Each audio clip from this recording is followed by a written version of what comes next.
Far beyond the lands where seasons changed and shadows stretched across the earth, there existed a kingdom where night never truly arrived. Even at midnight, the sky shimmered in soft gold and pale silver, as if the sun refused to leave.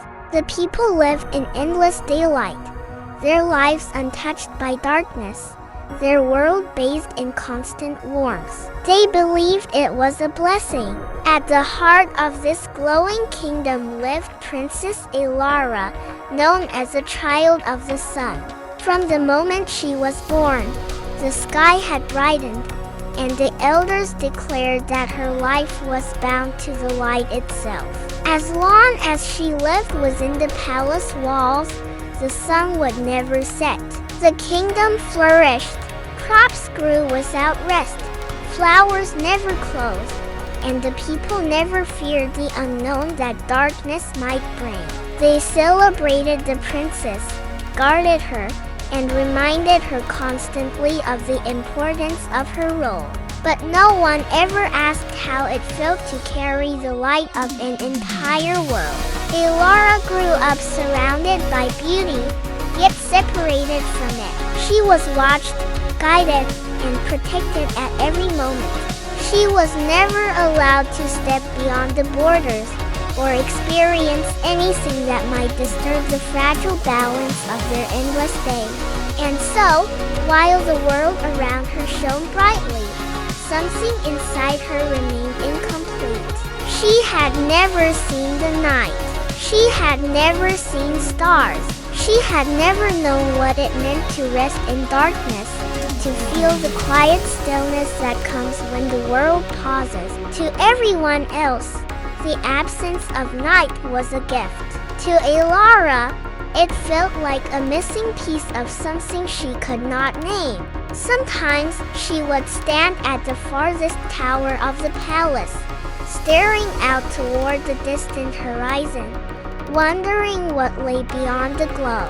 She imagined a sky filled with unseen lights, a silence untouched by endless brightness. And deep within her, a question began to grow. What if the light was not meant to last forever? One evening, as the sky shimmered in its endless twilight, Elara discovered something hidden deep within the palace, a sealed chamber long forgotten.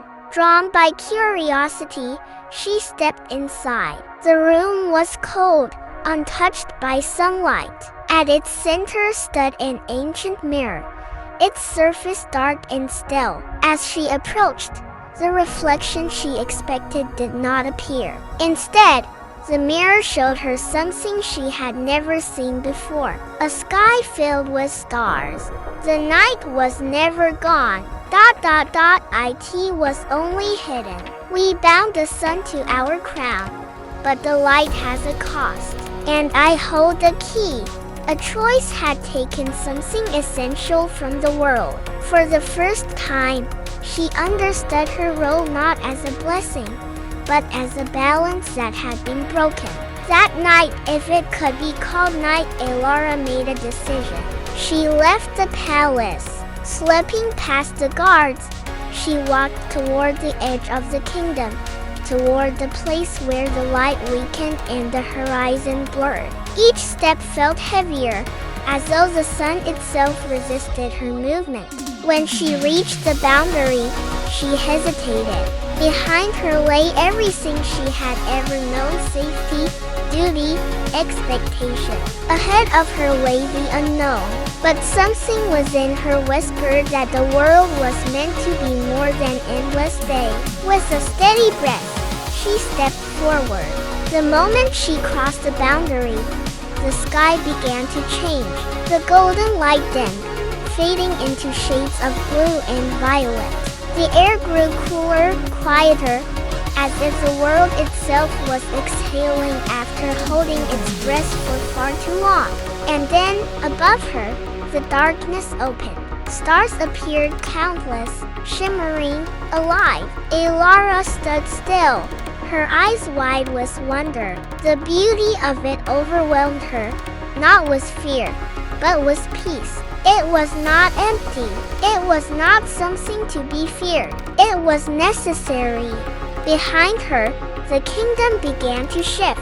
The endless light softened, giving way to shadow. For the first time in generations, the people looked up to see the sky darken, to see the stars awaken. Panic rose at first, fear spreading through the streets. But then, something unexpected followed. Calm. The night did not bring destruction. It brought rest. It brought silence, reflection, and a beauty they had forgotten. Elara turned back, watching as her kingdom transformed not into darkness, but into balance. In that moment, she understood the truth. She had never been meant to hold the sun in place. She had been meant to set it free. The voice from the mirror returned, softer now. The light is not lost, it said. It simply shares the sky. Elara smiled gently, her heart no longer burdened, but whole. She returned to her people, a guardian of balance, a keeper of both day and night. And from that day forward, the kingdom changed. The sun rose and set. The stars came and went. Life found its natural rhythm once more. The princess finally understood that true light is not found in never-ending brightness, but in the courage to embrace the dark as well.